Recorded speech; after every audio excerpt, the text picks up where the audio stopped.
Энэ бол чи. Чиний ажил хөршүүдийг орон сууцанд нь оруулахын өмнө тэднийг сайтар ажиглаж бичиг баримтыг шалгаж гэрт нь оруулна. Харин энэ бол doppelganger. Чи эдийн харахал юм бол шууд түгшүүр залгаж DDD буюу doppelganger department гэх засгийн газрын тусгай хүмүүс рүү залгаж устгуулна.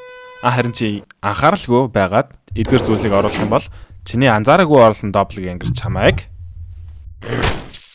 YouTube. Интернет теори тавтамрал. Шинжлэх ухаан математик судалгаа шинжилгээ оролцуулан бидний хариултаа олж авдаг сууг.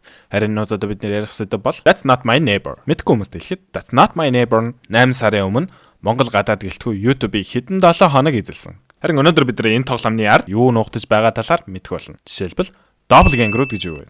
Эдгээр doppelganger-ууд тухайн орон сууц руу орж буй зорилго нь юу вэ? За тэгэхээр лайк дараад бичлэгэндээ орцгоё. Doppelganger гэдэг нь монголоор хоёр дахь ч гэсэн үг. Энэ нь анх германаас гаралтай үг. Doppel гэдэг нь double бол, ganger гэдэг нь walker. Тэгэд нийлхээрээ double walker буюу хослон алхагчаа гэсэн үг. Doppelganger-ыг хоёр өнцгөөс тайлбарлаж болно. Нэг нь үлгэр домог түүх талаасаа бол нөгөөх нь шинжлэх ухаан талаасаа. Түүх талаасаа улсуудаас хамаарат өөр байдаг боловч Эрдэнэ Египтүүд ихэр сүнс гэж хэлдэг. Энэ нь ихэвчлэн мууяар илэрхийлдэг. Omens of Death буюу үхлийн шинж тэмдэгч гэж хэлдэг. Жишээлбэл түүхэн дурсгалт хүн болох Америкийн 16 дахь ерөнхийлөгч Абрахам Линкольн хүсний алуурчанд буудалж өгөхийнхаа өмнө өөртөө адилхан хүнийг удаа дараалан харсан гэх зуу яриа бий. Харин уугуул Америкчуудын домогт муу ёрын шулуунууд мөнх амьдралтай болохын тулд өөрсдөө сүнсийг зарж мөнх амьдралтай болсон гэж үздэг. Тэд нар амьдралаа үргэлжлүүлэхийн тулд амьтны ярьс нөмөрдөг. Өөр нэрээрээ тэднийг skinwalker гэж дууддаг. Түрүүн хэлсэнчлэн улс улсуудаас хамаарат өөр өөр. Харин одоо шинжлэх ухаан талаасаа doppelganger-уудыг юу гэж тайлбарладаг вэ? Чамд нэг ийм зүйл тохиолдож байсан уу? Нэг өдөр найз чи ирснээр би чамтай амар адилхан хүн харсан гэд. Тэгээ яг очиод үзтэл нөгөөтгөн шал ондоо хүн байдаг. Тэгээ чи гайхан л та. Тэс өөр хүн байх чи яагаад намайг энүүнтэй адилхан гээд байгаа юм болоо гэж. Учир нь бидний тарих бидэнд худлаа хэлдэг. Гэтэ заримдаа бид нар хүнтэй танилцсны дараахан тарих тэр хүний тухай өгдөл хэлбэрээр хадгалж авдаг. Толгойн хэлбэр, биеийн харьцаа, үсний хэлбэр гэх мэт. Тэгэд хадгалж авсан шинж тэмдгүүд нь таарч байх юм бол шууд л энэ анарлавтай ясаа адилхан хүн бэ гэж бодно. Харин жижиг том гэлтгүй бүх шинжүүд нь таарч байх юм бол энэ анарлав байна гэж тарих шууд бодно. Гэвч яг үнэндээ тэд ондоо хүмүүс. Энэ намайг түүний doppelganger, тэрний хувьд би түүний doppelganger болж байгаа. Энэ дэлхий дээр чамтай адилхан 6-аас 7 хүн байдаг. Яг хэр түгээмэл царайтагаас ч хамаарат энэ тоо өсчж болно, буурчж болно. Үүнийг энэ сайт руу ороод өөрийнхөө зургийг хийгээд өөртөө адилхан хүмүүсийг хайж болно. Ихэвчлэн Аз хүмүүс гарч ирнэ, учир нь мэдээж чи Аз хүн болохоор. Харин одоо doppelganger-ууд энэ орон сууц руу орох гэж буу зорилго нь юу вэ? Тэд нар заримдаа нэлээд хичээж, зарим нь бүр уурлаж байгаа харагдана. Тэгэхээр энэ орон сууц руу орох тэднэрт маш чухал бололтой. Энэ хариултыг олоход бидэнд энэ залуу туслана. That's not my neighbor indie game буюу жижиг тоглоом.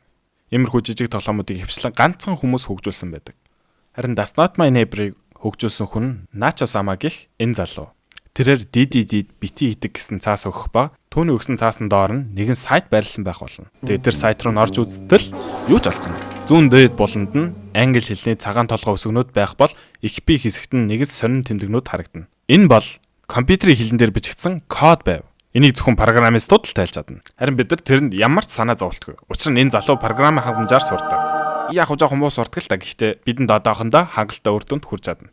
Энэ залуу шиг бит яв. Энд зөвхөн OITNW гэсэн үсгнүүд харагдана. Баг зэрэг тусламжтайгаар эдгээр үсгнүүд нь нэг зураас нь нэгийн тоо гэдгийг олж мэднэ. Юу гэсэн үг вэ гэхээр I гэдэг нь нэгхэн зураастай байгаа учраас нэгийн тоо. T гэдэг нь хоёр зураастай байгаа учраас хоёрын тоо гэх мэтээр.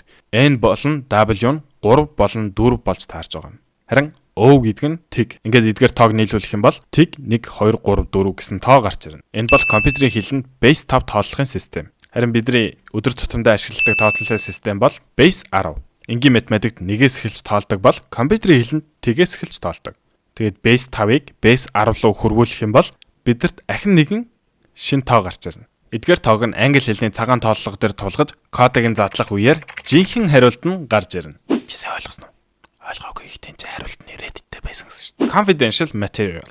Project Trojan Horse гэх мэтээр цаашаа явах боловч Dr. Afton гэх энэ залуу Trojan Horse гэх төсөлд оролцсон гэдгээс өөр сонирхолтой баримт олж чадсангүй. Гэхдээ Trojan Horse гэж юу вэ? Trojan Horse бол эртний грекчүүдийн домог. Грекчүүд Тройтой хийх дайны үеэр Троийн хааны нэвтэлж чадахгүй байсан тул тэд нар ухарж байгаа юм шиг дүр үзүүлээд маш том модон морь үлдээгээд яваад өгдөг. Үүнийг нь Тройчууд ялсны бэлэг тэмдэг болгож хотод оруулах боловч тэнд нь анханасаа грекийн цэргүүд нуугдаж байдаг. Ингээд орой болох үеэр грекчүүд модон мориноосоо гарч тухайн дайндаа ялалт байгуулсан байдаг. Тэгвэл doppelganger-ууд товчхондоо Trojan horse-тай адилхан нэг нэгээрээ нуугдаж байгаад дайрах гээд байна гэсэн үг. Яг үннийг хэлэхэд мэдэхгүй. Яг үүнээс цааш түүнээс хойш миний олж чадах хариултууд дуусаж би ч цагаан тугаа өргөж бууж өгөв.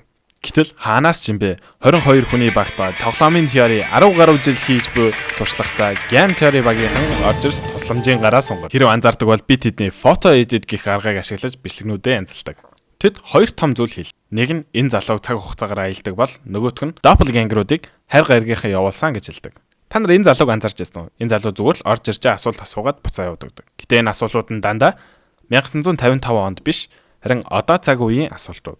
Тэгэхээр энэ залуу цаг хугацаагаар аялдаг гэсэн үг. Түүний өмссөн цамц нь peace sign-ыг харуулах бол. Peace sign хамгийн анх 1958 онд цөмийн зэвсгийг болиулах зорилготойгоор гарч ирсэн. Харин энэ тоглоомын үйл явдал нь 1955 онд өрнөж байгаа. Тэгэхээр хайр гаргийнх нь түүнийг хөлөг онгоцсондоо суулгаад авч яван ирээдүг үзүүлсний дараа тэрээр буцаж ирсэн гэсэн үг. Мөн хайр гаргийнхны зорилго нь doppelganger-уудыг нэг нэгээр нь оруулсаар байгаад эцэстээ жинхэнэ хүмүүсийг doppelganger-уудаар орлуулна гэсэн үг. Нэг үгээрээ бол тэд дэлхийг эзлэнэ. Үүний дараа тэд хүн төрлөختний хүйтэн дайныг зогсооно.